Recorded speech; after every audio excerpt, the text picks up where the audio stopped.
بسم اللہ الرحمن الرحیم۔ السلام علیکم ورحمۃ اللہ وبرکاتہ۔ ماہ شعبان کے روزے، صحیح بخاری حدیث نمبر 1970۔ رسول اللہ صلی اللہ علیہ وآلہ وسلم شعبان سے زیادہ اور کسی مہینہ میں روزے نہیں رکھتے تھے۔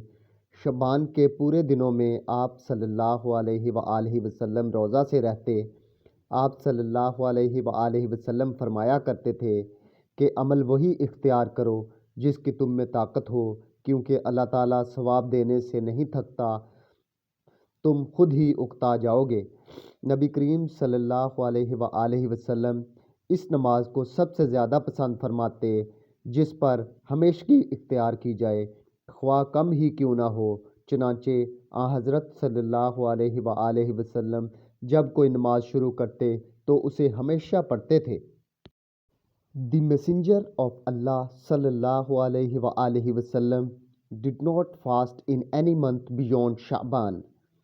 He, peace be upon him, used to say, "Act on that which you have the strength for, because Allah does not get tired of giving rewards.